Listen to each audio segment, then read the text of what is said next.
Hi second P U C ಎಲ್ಲ ವಿದ್ಯಾರ್ಥಿಗಳಿಗೆ education Kannada YouTube ಚಾನಲ್ಗೆ ಸ್ವಾಗತ. ಸೆಕೆಂಡ್ ಪಿ ಯು ಸಿ ವಿದ್ಯಾರ್ಥಿಗಳ ಪರೀಕ್ಷೆಗಳು ಸಮೀಪ ಬರ್ತಾ ಇದೆ. ಎಲ್ಲ ವಿದ್ಯಾರ್ಥಿಗಳು ಚೆನ್ನಾಗಿ ಅಭ್ಯಾಸ ಮಾಡಿ. ಎಲ್ಲ ವಿದ್ಯಾರ್ಥಿಗಳಿಗೆ ಹೇಳುವುದೇನೆಂದರೆ, ಜನವರಿನಲ್ಲಿ ಪೂರ್ವ ಸಿದ್ಧತಾ ಪರೀಕ್ಷೆ ಅಂದರೆ ಪ್ರಿಪೇಟರಿ ಎಕ್ಸಾಮ್ 2 ನಡೆಸಲಾಗುವುದು. ಆ 2 ಪೂರ್ವ ಸಿದ್ಧತಾ ಪರೀಕ್ಷೆ ನಿಮಗೆ ವೆರಿ ಇಂಪಾರ್ಟೆಂಟ್ ಆಗಿರುತ್ತೆ. ಅಲ್ಲಿ ಕೇಳಿರುವಂಥ ಕ್ವಶನ್ಸ್ಗಳು ಮತ್ತೆ ನಿಮಗೆ ಫೈನಲ್ ಎಕ್ಸಾಮ್ನಲ್ಲಿ ನೋಡೋಕ್ಕೆ ಸಿಗುತ್ತೆ.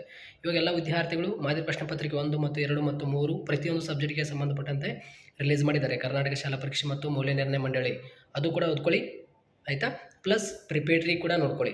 ಅಲ್ಲಿ ಯಾವ ಕ್ವಶನ್ಸ್ಗಳು ಅತಿ ಹೆಚ್ಚು ರಿಪೀಟ್ ಕೇಳಿದ್ರಲ್ಲ ಅವೇ ಕ್ವಶನ್ಸ್ ಮತ್ತೆ 2026 ಫೈನಲ್ ಎಕ್ಸಾಮ್ನಲ್ಲಿ ರಿಪೀಟ್ ಆಗುತ್ತೆ. ನಿಮ್ಮದು 20 ಮಾರ್ಕ್ಸ್ ಇಲ್ಲಿ ಕವರ್ ಆಗಿಬಿಡುತ್ತೆ. ಅಂದರೆ MCQ question, fill in the blanks, match the following questions, one word question ಮತ್ತು 2 ಮಾರ್ಕ್ಸ್ ಕೂಡ ಕವರ್ ಆಗುತ್ತೆ. ಲಾಂಗ್ ಕ್ವಶನ್ಸ್ನಲ್ಲಿ ಅವೇ ಕ್ವಶನ್ಸ್ನಲ್ಲಿ ನೋಡೋಕ್ಕೆ ಸಿಗುತ್ತೆ ನಿಮಗೆ. ಅಂದರೆ ಆಯಾ ಸೆಕ್ಷನಲ್ಲಿ ಅವೇ ಕ್ವಶನ್ಸ್ಗಳು ನೋಡೋಕ್ಕೆ ಸಿಗುತ್ತೆ. ಸೊ ಎಲ್ಲ ವಿದ್ಯಾರ್ಥಿಗಳು ಮೇಡಮ್ ಎಲ್ಲ ವಿದ್ಯಾರ್ಥಿಗಳು ಚೆನ್ನಾಗಿ ಅಭ್ಯಾಸ ಮಾಡಿ. ಸೊ ಟೈಮ್ ಇಲ್ಲ, ಸೊ ಚೆನ್ನಾಗಿ ಅಭ್ಯಾಸ ಮಾಡಿ. ಜನವರಿನಲ್ಲಿ 2 ಫೈನಲ್ ಎಕ್ಸಾಮ್ ಅಂದರೆ ಪ್ರಿಪೇಟರಿ ಎಕ್ಸಾಮ್ ನಡೆಸಲಾಗುವುದು ಕಾಲೇಜ್ ಲೆವೆಲಲ್ಲಿ. ಅಲ್ಲಿ ನಿಮಗೆ ಟೈಮ್ ಇರಲ್ಲ. ಫೆಬ್ರವರಿನಲ್ಲಿ ಫೈನಲ್ ಎಕ್ಸಾಮ್ ಇದೆ. ಸೊ ಫೆಬ್ರವರಿಯಿಂದ ಮಾರ್ಚ್ವರೆಗೆ. ಸೊ ಚೆನ್ನಾಗಿ ಅಭ್ಯಾಸ ಮಾಡಿ. ನಾನು ಇಂಪಾರ್ಟೆಂಟ್ ಕ್ವಶನ್ಸ್ಗಳು ಹಾಕ್ತೀನಿ, ವಿಡಿಯೋಗಳು ಅಪ್ಲೋಡ್ ಮಾಡ್ತೀನಿ ಮತ್ತು ಲೈವ್ ಸೆಷನಲ್ಲಿ ಕೂಡ ಬರ್ತಾ ಇರ್ತೀನಿ. ಏನು ವರಿ ಮಾಡ್ಕೊಳ್ಳೋಕೆ ಹೋಗಬೇಡ್ರಿ. ಎಲ್ಲ ವಿದ್ಯಾರ್ಥಿಗಳಿಗೆ ಒಂದು ಶೇರ್ ಮಾಡಿ. ಮತ್ತೆ ಸಿಗೋಣ ವಿಡಿಯೋದೊಂದಿಗೆ. Thank you.